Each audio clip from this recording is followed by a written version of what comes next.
Today's questions will be looking at successive discounts. Now the word successive means one after the other. So this is when a shop gives you two discounts on the one product.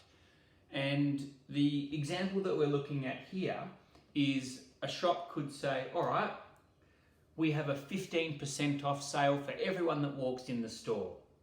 But for students, you get another 5% off. And a common incorrect response here is, oh, excellent, students get 20% off. That's actually wrong. So it's a little bit misleading when the shop advertises it like this, because they're not saying we'll give you 15 and 5% together. What they actually do is they give you 15% discount, then there's a new price, then they give you 5% off that already discounted price. So while that sounds a bit complicated, there is about 3 or 4 steps that you can follow here that tell you what the actual percentage discount is. So there's a way that we can work out, if a shop says, I'll give you 15% off, then 5% off, we can work out what percentage discount that really is, because it's not 20%. So you're a student, you walk into a shop and they say 15% off for everyone, an extra 5% off for you. Follow these steps. I want you to write down each step as it comes up. It might look like a lot on the screen as we go through, but remember, these are just your instructions that you can look back to. Once you've written these down, it's really quick to get to the answer. So the first thing I want you to do is work out, if you're getting a 15% discount, what percentage are you still paying of the price? And on the other side, a 5% discount means you're still paying how much? Remember, percentage is always out of 100. So for the left-hand side, it's just 100 take away 15, and for the other side, do the same thing. Go. Okay, we get to here. You're still paying 85% if you get a 15% discount, and you're still paying 95% if you get a 5% discount. That step is just to get the correct numbers that we need to use for our working out. Now what I want you to do is turn those percentages into decimals and then times them together. That's what I want you to do on the next line underneath. Remember, to turn a percentage into a decimal, you divide it by 100. So if you can't do it in your head, on your calculator, just type in 85 divided by 100 and do the same with the 95. Times them together and write down the answer. Okay, now we should have 0.85 times 0.95 equals 0.8075. These numbers sound meaningless at the moment, but I promise if we follow these steps, we will find out our answer that we're looking for. Now what you need to do is times that number that you just got, times that answer by 100. That's the percentage that you're still paying for the product. Do that now. All right, that means you are still paying 80.75% of the original price. So with these two successive discounts the shop is offering you, you will still need to pay 80.75% of the original price.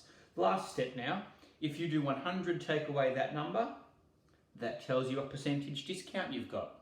Do that now. And here we end up with a 19.25% discount. So it was close, but not exactly the same as 20%. And when you start dealing with bigger numbers, bigger percentage discounts, and really expensive items, it ends up being quite a big difference in price and discount amount that you get when you do it this way. All right, let's try out a couple of examples. Keep those notes handy, and let's go over to the whiteboard. You've now decided you need that new laptop again. We're back to buying that new laptop that you want for VCE. The laptop costs you $2,500. The shop says, we've got a sale on today, so everyone gets 20% discount, but we'll give you another 6% discount if you pay cash for your laptop. You say, great, done deal, I'll pay cash. That gives me a 26% discount. Well, no, it doesn't actually, because what the shop does is they give you 20% off that price, then there's a new price, and then they take 6% off that new price.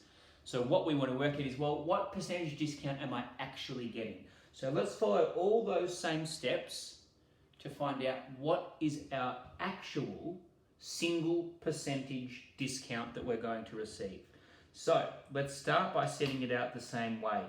Have a look at your notes, see if you can work out what the first line should look like. The first line of your notes tells you, work out what percentage you are still paying. So if you get a 20% discount, you're still paying 80%. If you get a 6% discount, you're still paying 94%. Look back at your notes. The next thing it's asking you to do is turn those percentages to decimals and times them together. That gives us 0.752. The next step, if you haven't already done it, is times that answer that you just got by 100.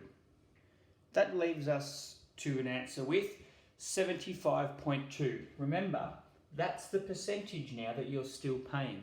So I want you to write underneath that little sentence to remind you, still pay 75.2%. Do that now. Good. And the last step is look back at your notes. If you do 100, take away that number you've just written down. That will tell you what percentage discount you receive. Go. When you state your answer, make sure you always put a percentage sign next to it. And again, if it's a worded question, you want to give some sort of a worded answer. So it's enough to say you're going to get a 24.8% discount. Okay, keep that information handy because I have two more questions on this same scenario that I would like to ask you. Okay, the two questions that I would like you to answer now is what discount in dollars did you receive and how much did you pay for the laptop? So we know that you've been given a 24.8% discount. You need to work out what that is in dollars. So the laptop costs $2,500 and you're given a 24.8% discount. You need to work out 24.8% of 2,500. Remember, in the world of maths, of means times. You've been doing questions similar to this in the last part of the chapter. I'll give you a clue. Turn percent to a decimal and of means times. See if you can work out this one first, what the discount would be in dollars. Have a go. That's how you should have written it. Turn the percentage to a decimal and of means times. That, what you've just written there is 24.8%, but as a decimal, of 2,500. If you haven't already, put it in your calculator and find the answer. That gives you a $620 discount. So the final step, how much did you pay for the laptop? Find the original price, look at the discount that you've got and see if you can work out what you paid for it. If you did original amount minus discount amount, that'll give you the correct answer. Couple of things, make sure you're always putting dollar signs on your answers and show your working out. Your working out is whatever you typed into the calculator. Okay, let's try some questions in the book now.